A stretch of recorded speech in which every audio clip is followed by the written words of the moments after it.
مسیح میں میرے عزیزو،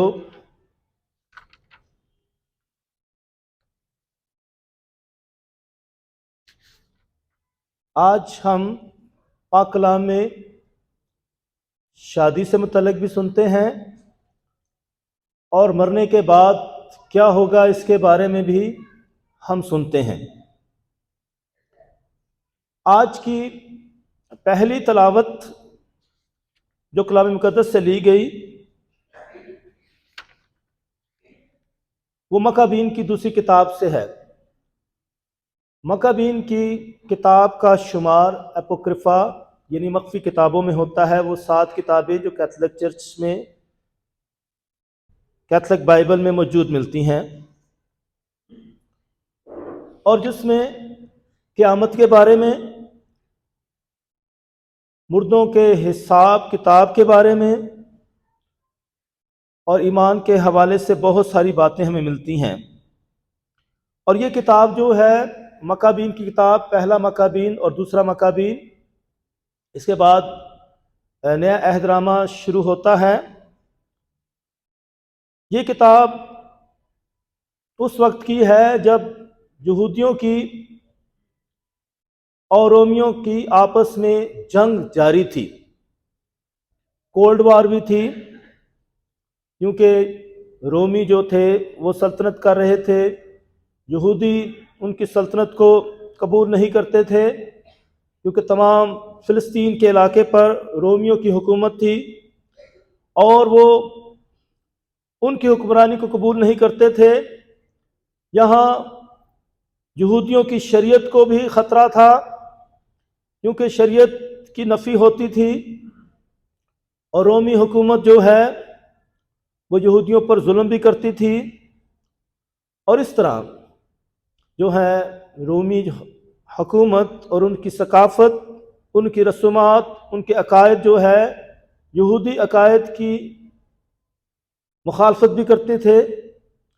اور یہ جو مکابین تھے یہ فریڈم فائٹرز تھے، آزادی کی جنگ لڑ رہے تھے، اور یہ جنگ جو تھی شریعت کی پاسداری کے لیے تھی، شریعت کے ساتھ وفا کے لیے تھی، کہ شریعت کی پابندی کی جائے، شریعت کا احترام کیا جائے، اور یہ موسوی شریعت تھی، اس لیے وہ شریعت کے رکھوالے تھے، شریعت کے محافظ تھے، اپنے آباء و اجداد کی باتوں کو ساتھ لے کر چلتے تھے، اپنے ایمان میں پختہ تھے، اور اپنے ایمان کی خاطر اپنی جان کا نذرانہ دینے سے بھی گریز نہیں کرتے تھے۔ وہ کہتے تھے کہ ہماری جان چلی جائے لیکن ہم شریعت کی نفی نہیں کریں گے، شریعت کی پابندی کریں گے۔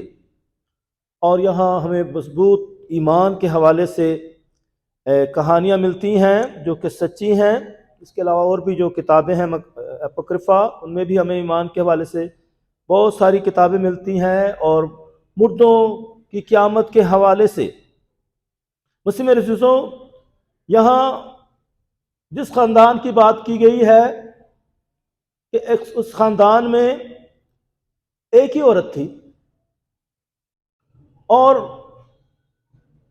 اس کے 7 شوہر ہوتے ہیں، لیکن اولاد سوالیہ ہے کہ اولاد کیوں نہیں ہوتی تھی، کیا مسئلہ تھا، کیوں خدا ان پر مہربان نہیں تھا۔ اب اگر یہ 7 شوہر جو ہیں زندہ ہوتے اور وہ ایک عورت، جسے جو ہے سوشیالوجی میں کہتے ہیں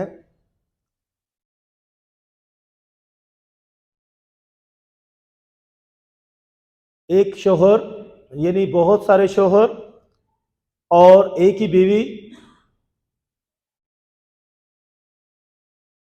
اور اس میں یعنی یہ گناہ کی حالت بھی ہو سکتی ہے، لیکن وہ رفتہ رفتہ مر گئے۔ یعنی یہودی شریعت میں اگر کوئی شوہر فوت ہو جاتا تو پھر اس کے بھائی کے ساتھ اس کی شادی کرا دی جاتی تھی۔ اس طرح جو ہے اس کی شادیاں ہوتی رہیں، اور اس طرح اس کے بہت سارے شوہر ہوئے، اور جب وہ وفات پا گئے تو سوال پیدا ہوا کہ آخرت میں یہ کس کی بیوی ہوگی؟ مسیح میرے عزیزو، ایک بیوی اور بہت سارے شوہر ہونا، یہ بھی معاشرے میں بھی اس کی بھی مثالیں ہمیں ملتی ہیں، اور پولیگیمی یعنی بہت ساری بیویاں اور ایک ہی شوہر ہونا، اس کی بھی مثالیں ہمیں معاشرے میں ملتی ہیں، اگر قانونی طور پر نہیں تو غیر قانونی طور پر بھی اس کی موجودگی ہمیں ملتی ہے۔ مونوگیمی، ایک شوہر ایک بیوی، اور کلام جو ہے اس کی حمایت کرتا ہے، ایک شوہر ایک بیوی۔ اگرچہ پرانے عہد نامے میں ہمیں مثالیں ملتی ہیں بادشاہوں کی، حکمرانوں کی، لیکن بائبل مقدس اور ہمارا ایمان جو ہے اس کو سپورٹ نہیں کرتا ہے، بلکہ ایک ہی بیوی ایک ہی شوہر کی بات کرتا ہے، اور خدا یسوع مسیح نے بھی اسی کی جو ہے حمایت کی ہے، اور طلاق کی بھی نفی کی ہے، ہر طرح کی جدائی کی نفی کی ہے، کہ ہمیشہ میاں بیوی جو ہیں متحد رہیں، اور شادی جو ہے یہ مقدس فریضہ ہے، اور اس میں وفاداری بہت ضروری ہے۔ مسیح میں میرے عزیزو، شادی ایک مقدس فریضہ ہے، اور اسے مقدس فریضہ سمجھ کر ہی نبھانا چاہیے۔ دنیاوی لین دین اس میں نہیں ہونا چاہیے، بلکہ ایک دوسرے سے بھرپور پیار کرنا، اپنے آپ کو ایک دوسرے کے لیے وقف کر دینا، اور یہ سارا عمل جو ہے اس وقت ہوتا ہے جب ہم اپنے آپ کو خدا کے وقت کرتے ہیں، خدا کو وقف کرتے ہیں، جب ہم اپنے آپ کو خدا کے سپرد کرتے ہیں، جس کا ہم پر بہت زیادہ حق ہے، کیونکہ اس نے ہمیں خلق کیا ہے۔ تو سب سے پہلا ہمارا حق خدا کے ساتھ ہے کہ ہم اس پر ایمان رکھتے ہوئے اپنے آپ کو اس کے سپرد کریں، اس کے حوالے کریں، کہ وہ ہمیں چلائے، وہ ہماری ہدایت کرے، وہ ہمیں سنبھالے، وہ ہمیں بچائے۔ اس پر بھروسہ توکل رکھنا کہ وہی ہمیں بچا سکتا ہے، وہی ہمیں قائم رکھ سکتا ہے، وہ ہمیں کامیاب کر سکتا ہے، اور وہ زوراور اور طاقتور ہے۔ اور مسیح میرے عزیزو، اس کے بعد اپنے آپ سے پیار کرنا، کہ یہ شادی کی زندگی میں، خاندانی زندگی میں یہ بہت چیزیں ضروری ہیں، کہ اپنے آپ سے پیار کرنا، ایک دوسرے سے پیار کرنا، اور اس طرح دنیا جو ہے آخری درجے پر آتی ہے۔ تو پیار جو ہے بہت ضروری ہے، وفا بہت ضروری ہے، قربانیاں بہت ضروری ہیں۔ یہ میں اس لیے بتا رہا ہوں کہ مرنے کے بعد کون سی باتیں ہیں جو ہمارے کام آئیں گی۔ کلام میں بتاتا ہے کہ آسمان پر شادی بیاہ کا سلسلہ نہیں ہوگا، وہاں ہم فرشتوں کی مانند ہوں گے، وہاں یہ تعلقات نہیں ہوں گے، اور وہاں کسی قسم کا ظلم بھی نہیں ہوگا، کسی قسم کی زیادتی بھی نہیں ہوگی، کیونکہ وہاں خدا کی بھرپور حکمرانی ہے، وہاں فرشتے ہیں، وہاں مقدسین ہیں، وہاں جو ہے خداوند کی مرضی مکمل طور پر پوری ہوتی ہے۔ جبکہ زمین پر ہم اپنی منمانیاں کرتے ہیں، ہم اپنی مرضیاں پوری کرتے ہیں، یہاں جو ہے بھرپور طریقے سے لوگوں کو استعمال کیا جاتا ہے، لوگوں کو اپنے مقاصد کے لیے استعمال بھی کیا جاتا ہے، جبکہ خدا اپنی حکمرانی چاہتا ہے تاکہ بھرپور طریقے سے جو ہے ہمیں بچائے۔ اس لیے مسیح میرے عزیزوں، آخرت میں ہمارے لیے کیا چیزیں کام آئیں گی؟ نیکیاں، ہمارے اچھے اعمال، اور ان اعمال کے پیچھے ہماری سوچیں بھی ہیں، ہمارے جذبات، محسوسات بھی ہیں، اور ہماری حرکات و سکنات ہیں، ہر طرح کے عوامل ہمیں نظر آتے ہیں، اور ہمیں ان تمام چیزوں کا حساب کتاب دینا ہے۔ کیا ہم سوچتے ہیں، کیا ہم خواہش رکھتے ہیں، کیا ہم اعمال رکھتے ہیں، کیا ہم کہتے ہیں، ہر ایک چیز کو لکھا جاتا ہے، فرشتے لکھتے رہتے ہیں، آخرت میں کتابیں کھولی جائیں گی، حساب کتاب ہوگا۔ اور یہ حساب کتاب ہمیں کلام بتاتا ہے کہ یہ حساب کتاب یا حیات کے لیے ہوگا یا ہمیشہ کی موت کے لیے ہوگا، انعام کے لیے یا جو ہے سزا کے لیے۔ تو دونوں طرح کے حساب ہوں گے اور ہمیں اس کے لیے اپنے آپ کو تیار کرنا ہے۔ دانیال نبی فرماتے ہیں 12ویں باب میں، کچھ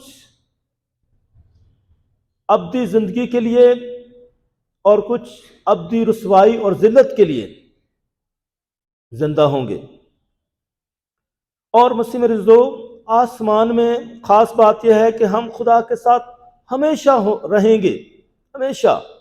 زمین پر رہتے ہوئے ہم اکثر خدا سے جدا ہو جاتے ہیں اپنی نافرمانی کی وجہ سے، گناہ کی وجہ سے، لیکن آسمان میں ایسی کوئی رکاوٹ نہیں ہوگی، کیونکہ وہاں مکمل طور پر خداوند کا جلال ہے۔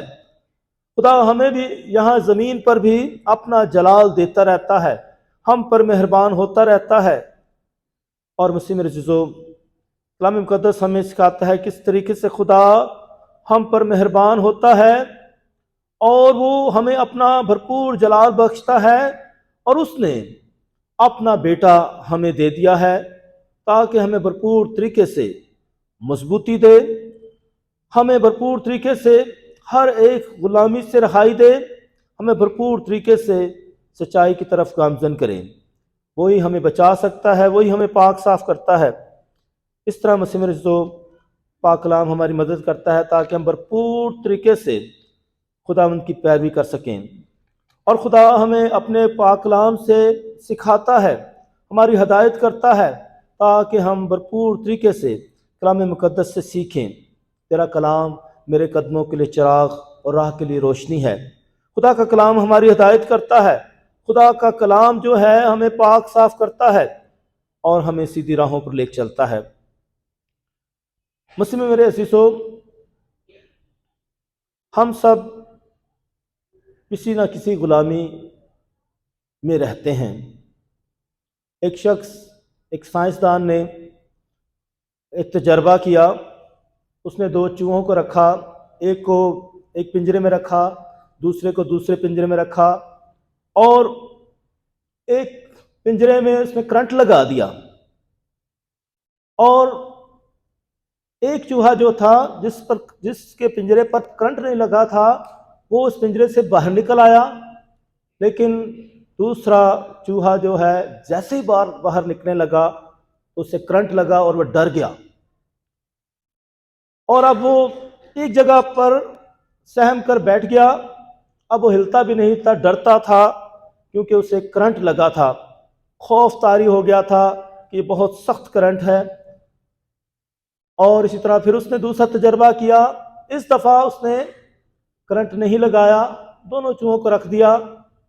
وہ پہلا چوہا جو تھا جو کرنٹ کا تجربہ نہیں ہوا تھا، وہ تو پھر باہر نکل آیا، اور دوسرا اندر ہی رہا کیونکہ وہ بہت ڈرا ہوا تھا۔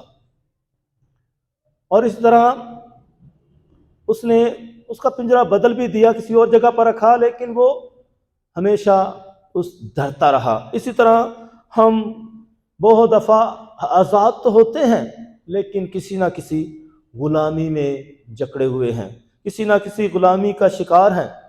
طرح طرح کی غلامیاں ہو سکتی ہیں، تو ہم مختلف چیزوں کی غلامی میں ہوتے ہیں اور ہمیں آزادی کی، چھٹکارے کی ضرورت ہوتی ہے۔ اس لیے مسیح میرے عزیزو، کلام ہمیں آزاد کرتا ہے۔ سچائی تمہیں رہائی دے گی، سچائی تمہیں پاک کرے گی۔ خدا یسوع مسیح آئے اس لیے تھا کہ وہ ہمیں چھٹکارا دے، ہمیں جو ہے نجات دے، رہائی دینے کے لیے آیا ہے تاکہ ہم آزادی کی زندگی بسر کریں، نہ کہ غلامی کی۔ اسی طرح مسیح میرے عزیزو، ہم جب اس دنیا میں رہتے ہوئے فضل کی زندگی بسر کرتے ہیں، ایمان کی زندگی بسر کرتے ہیں، تو ہمارے لیے ابدی زندگی ہے، ہمیشہ کی زندگی ہے۔ جان دینے تک وفادار ہے تو میں تجھے زندگی کا تاج دوں گا۔ تو خداوند کہ وہ جو وفادار لوگ ہیں، ایماندار لوگ ہیں، وہ اپنے لیے ہمیشہ کی زندگی رکھتے ہیں۔ راستکاروں کی روحیں خداوند کے ہاتھ میں ہیں اور عذاب ان کو نہیں چھوئے گا، حکمت کی کتاب بتاتی ہے۔ اسی طرح مسیح میں میرے عزیزو، ہماری زندگیاں میں نیکیاں کام آئیں گی۔ خاندانی زندگی میں ہم جو نیکیاں کرتے ہیں، ان میں کتنی سچائی ہے، کتنا پیار ہے، کتنی بھلائی ہے، تو یہ بہت ضروری ہے ہم اپنے اعمال کا جائزہ لیں کہ ہم اس میں کتنی سچائی رکھتے ہیں، کتنا پیار رکھتے ہیں، کتنی نیکی رکھتے ہیں۔ اسی طرح مسیح میرے عزیزو، ایک بادشاہ شکار کے لیے نکلا۔ شکار پر جب وہ کر رہا تھا تو اس نے دیکھا کہ ایک ہرن ہے، اس کے پیچھے ایک کتا دوڑ رہا ہے اور اس کے پیچھے بھاگتا ہے۔ بادشاہ جو ہے اس کا پیچھا کرتا ہے کہ میں یہ نظارہ دیکھوں ہوتا کیا ہے، میں بھی شکاری ہوں، یہ بھی شکاری ہے۔ اور پھر اس نے دیکھا کہ ہرن کسی طریقے سے بچ نکلا، لیکن اس کی ٹانگ جو ہے کتے نے پکڑ لی اور اس کو زخمی کر دیا، اور وہ اس طرح ہرن جو ہے بچ تو گیا لیکن لنگڑا ہو چکا تھا۔ پھر اس نے دیکھا کہ یہ کتا جو ہے ایک اور جگہ پر اسے نظر آیا۔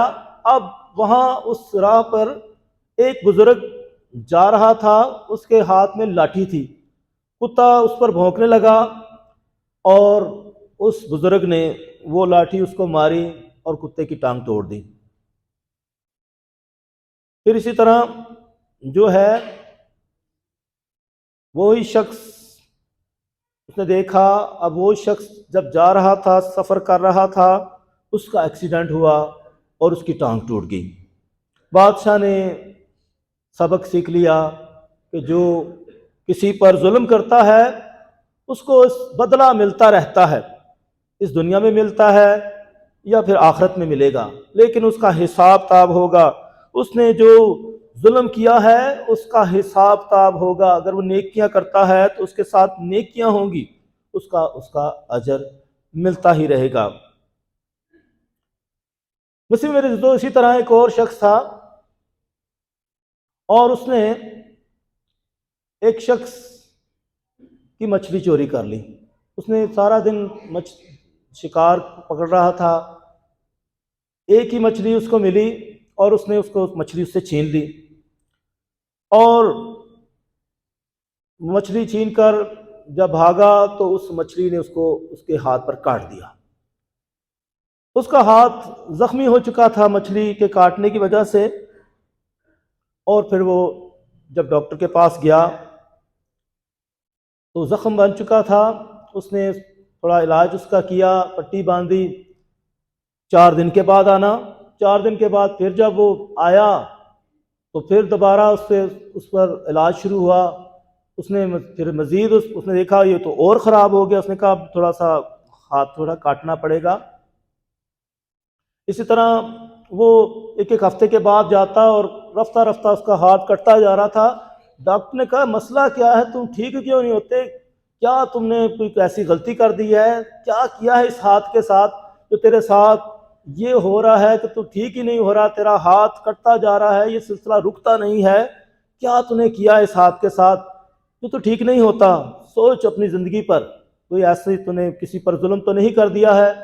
تو پھر اسے یاد آیا کہ میں نے اسی ہاتھ سے کسی کی مچھلی چوری کی تھی، کسی کا نقصان کیا تھا، اور کہنے لگا کہ اگر تس نے کسی کے ساتھ کچھ کیا تو جا اس کے ساتھ سے معافی مانگ۔ تو وہ شخص گیا، اس کو ڈھونڈتا ہے اور پھر اس کے سوری کرتا ہے، معافی مانگتا ہے۔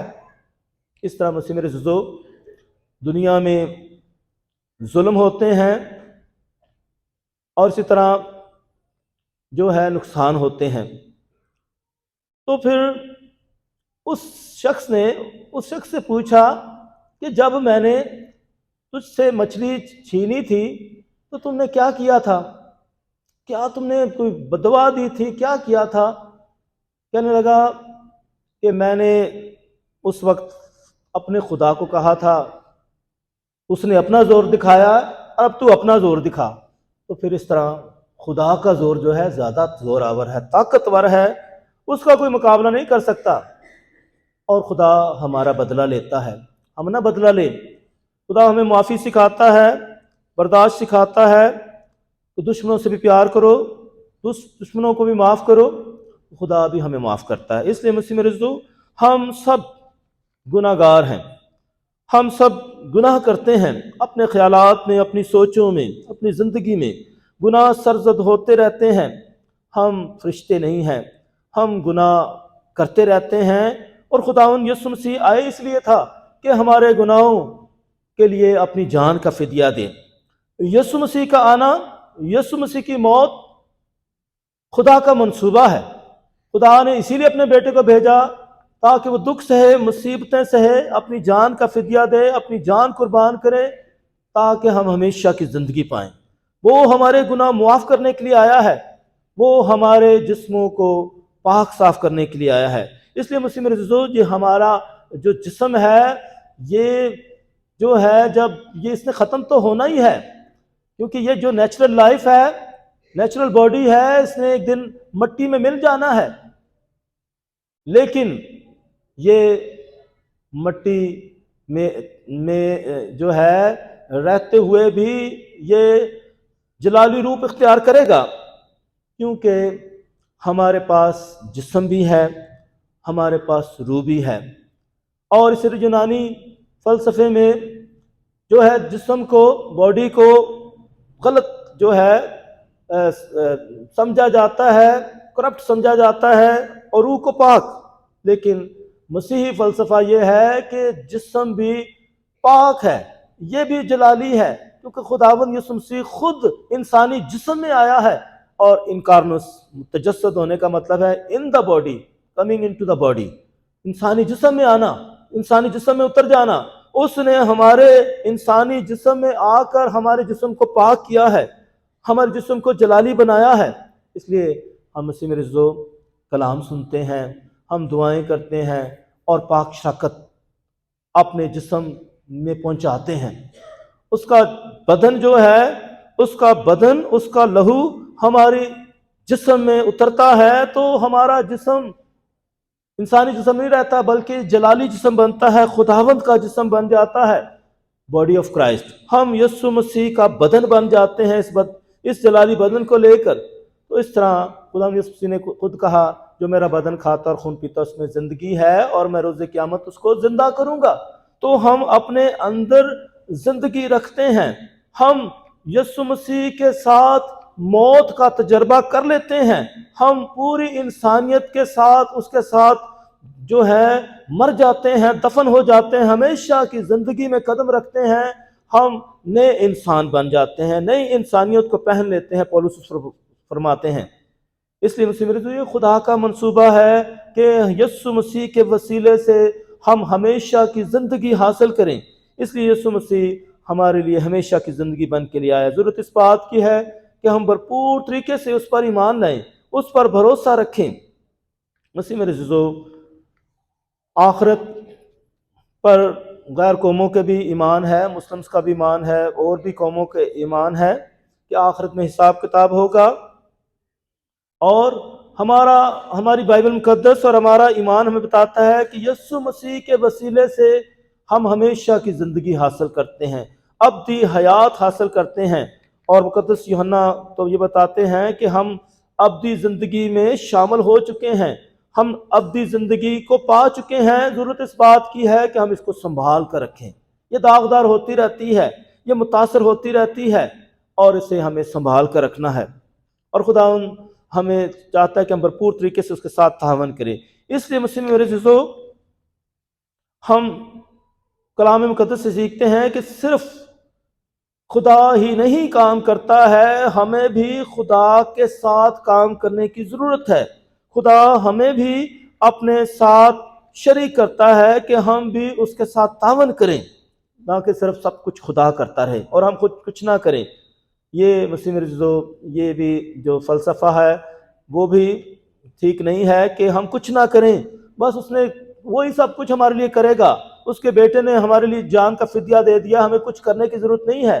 ہمیں بھی جو ہے اس کے ساتھ چلنے کی ضرورت ہے۔ اسی طرح پولس رسول پہلا کرنتھیوں اس کا 3 بات 8ویں آیت میں فرماتے ہیں، لگانے والا اور سینچنے والا دونوں برابر ہیں، اور ہر ایک اپنی محنت کے موافق اپنی مزدوری پائے گا، کیونکہ ہم خدا کے ساتھ کام کرنے والے ہیں۔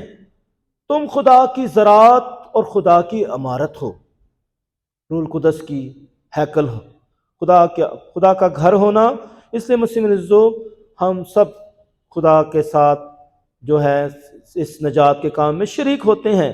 اس لیے مسیح عزیزو، ضرورت اس بات کی ہم خدا یسوع مسیح پر ایمان لائیں، بھرپور طریقے سے اس کو اپنی زندگیوں کا حصہ بنائیں اور بھرپور طریقے سے اس کو اپنی زندگی میں آنے دیں، تاکہ وہ ہماری زندگیوں میں نجات کا کام کو جاری رکھے، تاکہ ہم بھرپور طریقے سے اس دنیا میں رہتے ہوئے ایمان اور بھروسے کی وفاداری کی زندگی گزارتے ہوئے ہمیشہ کی زندگی کا تاج پائیں۔ جان دینے تک وفادار رہ تو میں تجھے زندگی کا تاج دوں گا۔ خدا آج ہم سب کو فضل بخشے، تاکہ اس مادہ پرستی کے دور میں ہم بھرپور طریقے سے ایمان اور بھروسے کی زندگی بسر کرتے رہیں۔ مسیح ہمارے خدا نے کے وسیلہ سے آمین۔